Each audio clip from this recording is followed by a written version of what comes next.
دیکھیں کہ ہم مومن بھی ہیں اور جھوٹے بھی ہیں، ہم مومن بھی ہیں اور خائن بھی ہیں، ہم مسلمان بھی ہیں اور مکار بھی ہیں، ہم مسلمان بھی ہیں اور دوسرے کو جل و فریب بھی دے رہے ہیں۔ اگر یہ ابو جہل کو راز معلوم ہو جاتا کہ اسلام بھی چل جائے گا اور جھوٹ مکر فریب دجل تلبیس جھوٹی سرداری کا بت بھی قائم رہے گا، تو اس کو کیا ضرورت تھی ٹکر لینے کی؟ وہ اسلام بھی قبول کر لیتا اور زندگی بھی اپنی خواہش کے مطابق گزارتا رہتا۔ لیکن اسے پتہ تھا اسلام لانے کا مطلب یہ ہے کہ پھر ان کے طریقہ حیات کے مطابق اب زندگی کو ڈھالنا ہوگا، پھر اپنی خواہشات کو چھوڑنا پڑے گا، اپنی آرزوؤں کو تمناؤں کو ترک کرنا پڑے گا۔ تیرے ہندیاں سندیاں محبوبہ میں کافر ہواں جے میں ہواں، پھر اپنا وجود تو اس کی نفی کرنی پڑتی ہے۔ لیکن ہم ان پہ درود بھی پڑھ رہے ہیں، ان کا نام بھی ادب سے چوم رہے ہیں، عقیدت سے نعرے بھی لگا رہے ہیں، لیکن زندگی میں، رویوں میں، کاروبار میں، انداز معاشرت میں ہم اپنی ساری مرضی کر رہے ہیں۔ تو ایسے نہیں چلے گا، یہ ہم ان سے دھوکہ نہیں، اپنے آپ سے دھوکہ کر رہے ہیں۔ ہم اپنے آپ کو دھوکے میں مبتلا کیے ہوئے ہیں۔ ان کی زندگی، ان کی حیات طیبہ ہمارے رویوں میں اتر آئے۔ چوں بنا میں مصطفیٰ خانم درود، از خجالت آب می گردد وجود، عشق می گوید کہ محکوم خیر، سینائے تو از بتا مانند دیر، تا نداری از محمد رنگ و بو، بر زبان خود میالہ نام ہو۔ اقبال کہتے ہیں پھر اپنی زبان سے ان کا نام میلا نہ کر، اگر ان کے طرز زندگی کو تو اختیار کرنا نہیں جانتا ہے۔ جو سیرت کا عنوان یہی ہے کہ ہم ان کے لائے ہوئے طریق کے مطابق اپنی زندگی کو بسر کریں۔ تو جھوٹ ہمارے رگ و ریشہ میں ماو نفوذ ہے۔ ہمارا تاجر کہتا ہے اگر جھوٹ نہیں بولتے تو سودا ہی نہیں بکتا۔ میں نے کہا جاپان والے کیسے بیچ لیتے ہیں، آپ کا ہی نہیں بکتا۔ ان کی ماں نے بتایا کہ جھوٹ نہیں بولنا، وہ نہیں بول رہے، تو ہمارے نبی علیہ السلام نے بتایا کہ جھوٹ نہیں بولنا، لیکن ہم ان کا ادب بچا لاتے ہیں، ان کے لیے ہماری جانیں بھی قربان ہیں، لیکن ان کی یہ بات ماننے کے لیے ہم تیار نہیں ہیں۔ تو پھر ہمیں سوچنا ہوگا کہ ہم کس سے دھوکہ کر رہے ہیں، ان سے نہیں، اپنے آپ سے کر رہے ہیں۔ تو مومن کی زندگی سچائی کے ساتھ جڑی، ہمارا معاشرہ سچ سے بالکل عاری ہو گیا۔ ابھی میں کہیں کہہ رہا تھا کہ حدیث پاک میں جو آیا کہ کوئی شخص جھوٹ بولتا ہے تو اس کے منہ سے بدبو نکلتی ہے، جو عام لوگ تو نہیں محسوس کر پاتے، لیکن اللہ کی نورانی مخلوق فرشتے اس کو محسوس کرتے ہیں اور وہ 1 میل پیچھے ہٹ جاتے ہیں، اور وہ جھوٹ بولتا ہے اور فرشتے پیچھے ہٹتے چلے جاتے ہیں، رحمت کے فرشتے۔ اب گھر کے اندر باپ بیٹے سے، بیٹا باپ سے، ماں بیٹی سے، بیٹی ماں سے، بہو شوہر جو ہے وہ ساس سے اور ساس بہو سے، بہن بھائی سے، بھائی بہن سے، سب ایک دوسرے سے جھوٹ بول رہے ہیں۔ تو وہاں اس گھر سے تو بدبو کے ببھوکے اٹھ رہے ہوں گے، اور اللہ کی رحمت کے فرشتے کتنی دور جا چکے ہیں، گھر میں برکت کیسے ہو گئی۔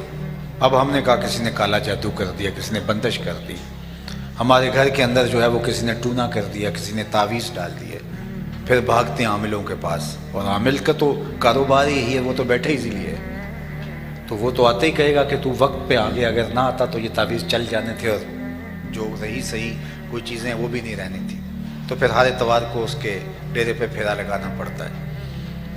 اللہ کا در چھوڑا اور در در کی رسوائی مقدر بن گئی، اور نتیجہ کیا ہوا کہ ہمارے گھر سے رحمتوں کے فرشتے روٹ گئے۔ ہم نے سمجھا کسی نے جادو کر دیا، کالا کر دیا۔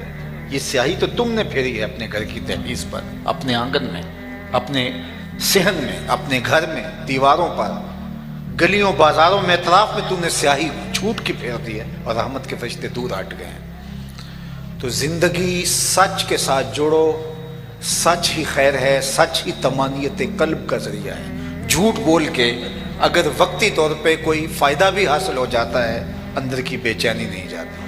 سچ بول کے کوئی نقصان بھی اٹھا لیتے ہو تو پھر بھی اندر کا اطمینان آپ کو ایک عجیب نور دے گا۔ وہ بے چینی، وہ بے قراری جو آپ کو جو نقصان پہنچا ہے، تو وہ نقصان جو ہے وہ اس کا مداوع ہو جائے گا، لیکن جو دل کا قرار اور دل کی تسکین ہے وہ زندگی کے اندر نور اور روشنی بھر دے گا۔ وہ کیا کسی نے کہا تھا کہ لوٹ کر بھی کوئی بے چین رہا اور لٹ کے بھی چین سے سویا کوئی۔ تو سچ کو اپنے ساتھ جوڑ لینے سے، تو یہ میرے اور آپ کے آقا مولا حضور ختم المرتبت کی سیرت کا جلی عنوان ہے۔ میرے اور آپ کے آقا و مولا علیہ الصلوۃ والتسلیم کو اعلان نبوت سے قبل بھی صادق اور امین کہا جاتا تھا. ہم مصطفی کے ماننے والے ہیں. یہ حضور کی سیرت کا عنوان ہے جو عملاً جس کا عکس ہمارے اندر ہونا چاہیے. تو صادق اور امین ابھی اعلان بھی نہیں کیا، اور آقا کریم جب کوہ صفا پہ کہا کہ لوگوں میں کہوں پہاڑ کی دوسری جانب ایک لشکر آ رہا ہے جو تمہیں طاقت و تاراج کر کے رکھ دے گا، میری بات مان لو گے؟ تو انہوں نے بیک زبان کہا کہ اگر نہ بھی نظر آیا تو کہیں گے ہم اندھے ہیں، آپ سچے ہو، آپ کی صداقت پہ میں اتنا یقین ہے. تو حضور کا غلام بھی ایسا ہونا چاہیے کہ لوگ یہ سمجھیں کہ یہ حضور علیہ السلام کا غلام ہے، یہ جھوٹ نہیں بول سکتا، یہ دھوکہ نہیں کر سکتا، یہ 2 نمبر مال نہیں دے سکتا، اس لیے کہ یہ عاشق رسول ہے، یہ غلامی رسول کا دم بھرتا ہے، یہ مسلمان ہے، یہ حضور علیہ السلام کے نام سے منسوب ہے. نقصان اٹھا لے گا، خسارہ گوارہ کر لے گا، مشکل سہ لے گا، لیکن یہ نہیں کر سکتا. لیکن ہم کھڑے کہاں ہیں؟ تو ہمیں دیکھنا چاہیے کہ آج ہمارا وجود ہمارے لیے شرمندگی کا باعث ہے.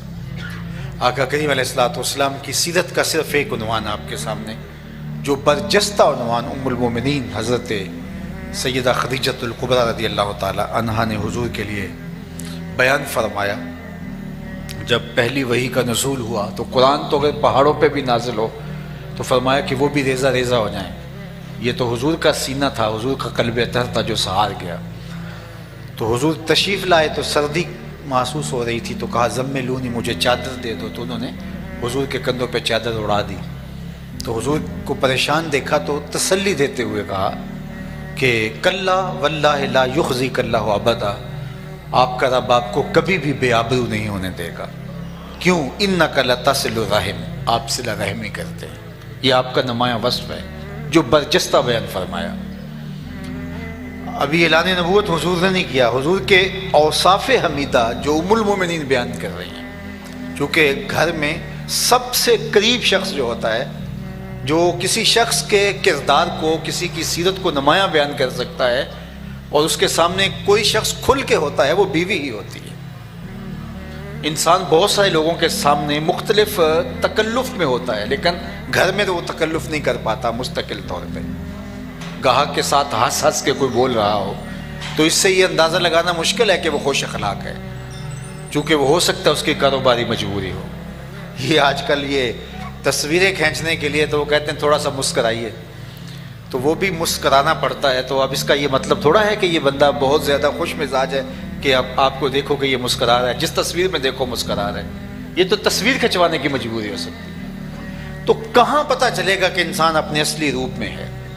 اللہ اکبر. تو اصلی روپ یہی ہے کسی کا کہ وہ اپنے گھر میں کیسا ہے. تو ام المومنین حضور کا برجستہ کردار بیان کر رہی ہیں کہ انک لتصل الرحم، آپ رشتہ داروں کے ساتھ سلوک اچھا کرتے ہیں.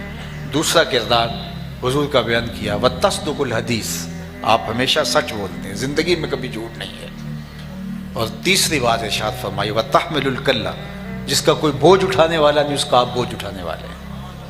اور تیسری بات ارشاد فرمائی کہ وتکسب المعدوم، جس کا کوئی کمانے والا نہیں اس کی ضرورت کے لیے آپ کماتے ہیں. اور پھر ارشاد فرمایا حضور علیہ السلام کی سیرت کے عنوان کو بیان کرتے ہوئے فرمایا کہ وتقری الضیف، آپ مہمان نواز ہیں. اور پھر فرمایا وتعین علی نوائب الحق، اور راہ حق کے اندر جو مصیبت میں پھنس جائیں آپ ان کے ساتھ جا کے کھڑے ہو جاتے ہیں اور ان مشکل میں پھنسے ہوئے لوگوں کی معاونت کرتے ہیں، ان کی مدد کرتے ہیں. یہ 6 نمایاں وصف ہیں جو آقا کریم علیہ السلام کے ام المومنین نے برجستہ بیان کیے.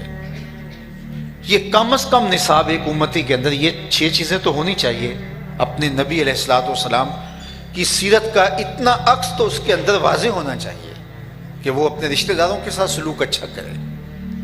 ہم کہتے ہیں کوئی 1 قدم پیچھے ہٹے گا ہم 10 قدم پیچھے ہٹیں گے، یہ پھر کیا کمال ہوا؟ تم تو اس سے 9 گنا آگے بڑھ گئے نا. وہ 1 قدم پیچھے ہٹا اور آپ 10 قدم پیچھے ہٹ گئے، تو آپ تو اس سے آگے گزر گئے. کہا نہیں تم 1 قدم پیچھے ہٹو گے ہم نہیں ہٹنے دیں گے، ایک دن تمہیں بھی جیت لیں گے محبت کے زور پہ، تمہیں بھاگنے نہیں دیں گے. سل من قطع کا وعط من حرم کا واف عم من ظلم کا. حضرت عقبہ بن عامر رضی اللہ تعالیٰ عنہ فرماتے ہیں کہ حضور نے مجھے جو نصیحتیں کی تھی ان میں سے 3 نصیحتیں یہ تھی کہ جو تجھ سے تعلق توڑے تو اس سے تعلق جوڑ، جو تجھے محروم رکھے تو اس کی جھولیاں بھر دے، اور جو تیرے پہ زیادتی کرے تو اسے معاف کر دے۔ اللہ اکبر۔ تو صلہ رحمی کا درس دیا، فرمایا جو یہ چاہے کہ اس کی عمر میں برکت ہو اور رزق میں اضافہ ہو، وہ رشتہ داروں کے ساتھ سلوک اچھا کرے۔ آپ مجھ سے پوچھیں کہ سب سے افضل صدقہ کون سا ہے، تو میں کہوں گا سب سے افضل صدقہ، میں اپنی طرف سے نہیں کہوں گا، یہ ہماری شریعت بتا رہی ہے ہمیں، افضل صدقہ ایک اعتبار سے وہ ہے جو ناراض رشتہ دار کو دیا جائے۔ جو رشتہ دار تم سے ناراض ہے اور ہر وقت تمہیں نیچے گرانے کے چکر میں رہتا ہے، آج خود پھنس گیا، مجبور ہو گیا، اب نفس کہتا ہے کہ اس کو تو نہیں دینا چاہیے، سانپ کا سر آ گیا پاؤں تلے، اسے کچل دینا چاہیے، اس کو تو مر جانا چاہیے، یہ ہر وقت ہمارے مخالف کھڑا رہتا ہے، شریکہ برادری ہے، تو اب تو اس کو کچل دیا جانا چاہیے۔ نفس اس میں شامل نہیں ہوتا، لہٰذا یہ صدقہ افضل صدقہ قرار دیا جو ناراض اور مجبور رشتہ دار کو دیا جائے۔ تو ہمارا دین تو ہمیں یہ سکھا رہا ہے، اور آقا کریم علیہ السلام نے جو سلوک کیا ان لوگوں کے ساتھ جنہوں نے حضور علیہ السلام کو تکلیفیں پہنچائی تھی، فتح مکہ کے دن جب حضور فاتح بن کے آئے، اللہ اکبر، یہ کیسا روشن دن تھا، 10,000 صحابہ کے ہمراہ حضور مکے میں داخل ہوئے، اور آقا کریم علیہ السلام کی آرزو یہ تھی کہ لڑائی کی نوبت نہ آئے۔